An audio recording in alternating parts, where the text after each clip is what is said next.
أهلا بيكم في قناة صوت الترند، وهنقول لكم على كل الترندات اللي شغالة دلوقتي، من الأخبار المحلية لآخر أخبار الفنانين والمشاهير.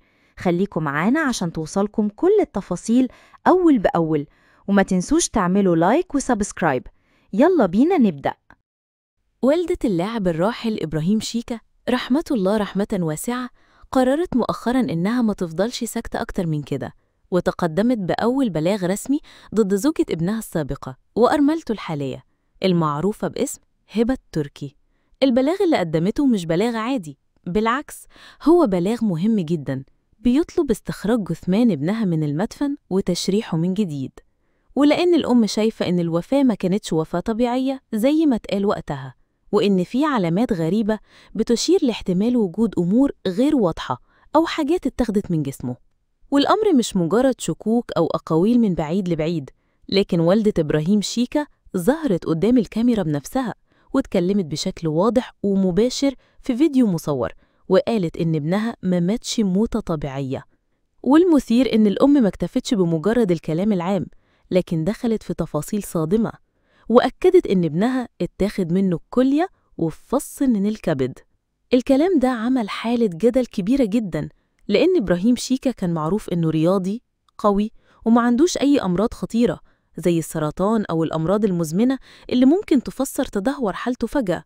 واللي زود الغموض إن الأم ربطت التدهور المفاجئ في صحته برجوعه لزوجته السابقة هبة تركي، فخلال 3 شهور بس من الرجوع حياته اتغيرت 180 درجة، وحالته الصحية نزلت بشكل مرعب لحد ما انتهى بالوفاة، وده خلى شكوك الأم تبقى أكبر. البلاغ ما كانش ضد هبة تركي لوحدها، لكن اتقال إنه موجه ضد آخرين كمان، والاتهامات تراوحت بين احتمال وجود إهمال طبي متعمد أو احتمال خطير أكبر زي تجارة الأعضاء. وطبيعي جدا أي بلاغ يوصل للنائب العام ما يتمش النظر فيه إلا لو في وراه شواهد أو مستندات أو على الأقل شبهات قوية. وبالفعل اللي اتفهم إن البلاغ اتقبل رسميا، وإن السلطات دلوقتي بتدرس هل يتم استخراج الجثمان وتشريحه ولا لأ. الغريب إن والدة إبراهيم شيكا لما اتسألت ليه دلوقتي بعد 3 شهور كاملة، ردت وقالت ابني كان رياضي وسليم وزي الفل، ما كانش بيعاني من أي تعب ولا أمراض، فإزاي فجأة يتدهور ويموت من غير مقدمات؟ أما عن هبة تركي فهي في البداية رد فعلها كان مثير للجدل.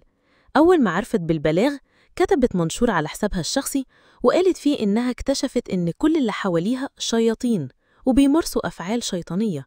وبعدها بفترة قصيرة طلعت في لايف وقالت إنها مش خايفة من التحقيقات، وإنها ماشية صح ومفيش عندها أي مشكلة لو تم استخراج الجثمان وتشريحه، بل بالعكس قالت إنها محضرة مفاجأة قانونية هتظهر وقت التحقيق. لكن هنا في علامات استفهام كتيرة. لو هي واثقة من نفسها زي ما بتقول، ليه اتقال إنها عرضت على والدة إبراهيم شيكا مبلغ $500,000 مقابل إن الموضوع ما يوصلش للقضاء؟ وليه كمان ظهرت أخبار إن هبة بتحاول تصالح والدة شيكا علشان المشاكل ما تكبرش وتوصل للمحاكم؟ وفي سؤال تاني أهم، ليه اشترت مدفن مخصوص قبل وفاة إبراهيم شيكا بأيام قليلة جدا؟ وليه دفنته فيه وما سلمتش أهله المفتاح لحد دلوقتي؟ والأغرب إن قبل الوفاة بكام يوم كانت بتحكي إنها حلمت بموت زوجها، وده خلى القصة تبقى غامضة أكتر ومليانة تساؤلات. كمان في نقطة حساسة جدا، لو فعلا إبراهيم شيكا كان مريض، فين المستندات الطبية اللي تثبت ده؟ لحد النهاردة ما ظهرش أي تقرير رسمي أو ملف طبي يوضح حالته الحقيقية، وده بيخلي الشكوك تزيد أكتر. وبالتوازي مع الموضوع ده كان في محامي ظهر في فيديو وقال إنه قدم طلب رسمي لاستخراج جثامين إبراهيم ودينا مراجيح علشان يتأكدوا هل فعلا اتخذت منهم أعضاء ولا لأ. وفي فيديو تاني انتشر لطبيب قال إن دينا مراجيح اتشالت لها كلية كاملة في عملية جراحية، لكن الفيديو نفسه ما كانش كامل ومش واضح هل كان بيتكلم عنها فعلا ولا عن شخص آخر. وبعد انتشار الكلام ده في محامي كتب على السوشيال ميديا إن استخراج الجثث بعد شهور طويلة ممكن ما يديش نتيجة واضحة، لأن الطب الشرعي ساعتها صعب يحدد بدقة. لكن بالرغم من كل ده فكرة تجارة الأعضاء لسه مطروحة بقوة ولسه بتتكرر في كل النقاشات. والأغرب إن القضايا دي بقت بتتكرر في الترندات وبتسحبنا معاها من موضوع لموضوع، لدرجة إن الناس بدأت تشك إن في شبكة أكبر من اللي باين قدامنا، خصوصاً مع تكرار نفس الأسماء ونفس الاتهامات حوالين قضايا غسيل الأموال أو فقدان أعضاء في ظروف غامضة.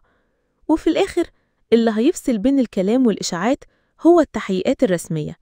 والمهم هنا إن أي حد بيحاول يستخبى ورا الدين أو اسم ربنا وهو بيكذب أو بيخفي الحقيقة لازم يسأل نفسه: أنت ممكن تخدع الناس، لكن يوم القيامة قدام ربنا هتعمل إيه؟ هناك مفيش مجال للكذب ولا للهروب، هناك في عدل مطلق، وكل مظلوم هياخد حقه مهما طال الزمن. فخلينا ننتظر ونشوف اللي هتسفر عنه التحقيقات في الأيام الجاية، ويمكن تكون الحقيقة أكبر وأخطر من اللي متصورينه دلوقتي. لو عجبك الفيديو دوس لايك واشترك وفعل الجرس. صوت الترند دائما يوصل لك الصورة كاملة.